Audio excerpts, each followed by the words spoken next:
ہو گئے۔ آج سناتا ہوں اس نے اسلام کے لیے کیا کیا کیا ہے۔ سب سے پہلے دنیا کی چوٹی یعنی اقوام متحدہ میں سب کے سامنے کہا کہ ہمارے نبی پاک صلی اللہ علیہ وآلہ وسلم کی توہین مت کرو۔ جب آپ لوگ ان کی شان میں گستاخی کرتے ہو تو ہمارا خون کھولتا ہے اور پھر مسلمان آپے سے باہر ہوتا ہے۔ جس کے بعد دنیا نے دیکھا کہ عرب ممالک بھی جاگ اٹھے۔ روسی صدر پیوٹن نے بھی ہاں میں ہاں ملائی۔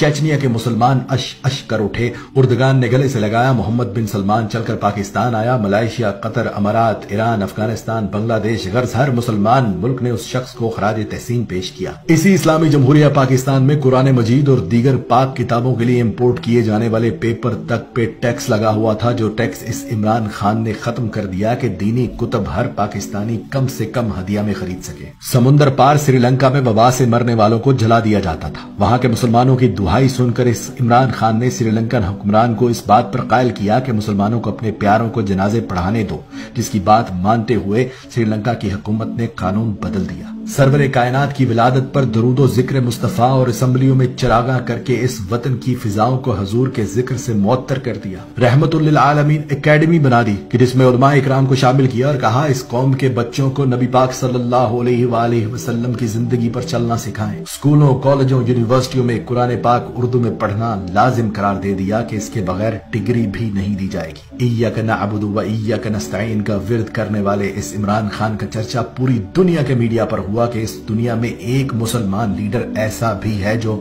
جب مدینہ پہنچتا ہے تو تعظیم میں مدینے کی مٹی پر جوتا تک نہیں پہنتا۔ ہاتھوں میں تسبیح، زبان پر درود پاک، جسم پر قومی لباس، پر اعتماد چہرہ، جس ملک بھی گیا رستے بھی گواہی دینے لگے کہ کوئی مسلمان لیڈر آیا ہے۔ واحد لیڈر جو اسلام کے قانون کو مانتے ہوئے فوراً عدالت میں پیش ہوا کہ اگر حاکم وقت کو بھی قاضی بلائے تو قاضی کے سامنے پیش ہونا ہے۔ بھارت کی طرف سے دوستی اور تجارت بڑھانے کا خط آیا تو بھارتی منافقت اور دوہرے معیار پر یہ کہہ کر انکار کر دیا کہ جب تک کشمیریوں کو ان کا حق نہیں دیتے تم سے تجارت بھی نہیں کروں گا۔ اسرائیل نے فلسطین پر حملہ کیا تو راتوں رات اپنے وزیر خارجہ کو امریکہ بھیجا۔ ہنگامی بنیادوں پر اقوام متحدہ کا اجلاس بلایا اور جنگ بندی کروائی اور بغیر ڈرے ان کے منہ پر یہ بھی بول کر آئے کہ تم لوگ ڈیپ پاکٹس پر چلتے ہو یعنی منافق ہو۔ قومی لباس پر کسی نے پوچھا کہ آپ شلوار قمیض ہی کیوں پہنتے ہیں تو اس نے کہا دو وجوہات ہیں کہ اگر ایک حکمران ہی قومی لباس نہ پہنے تو اس کی عوام کیسے قومی لباس کو عزت دے گی، اور دوسری یہ کہ قومی لباس میرے اپنے ملک کا ہے،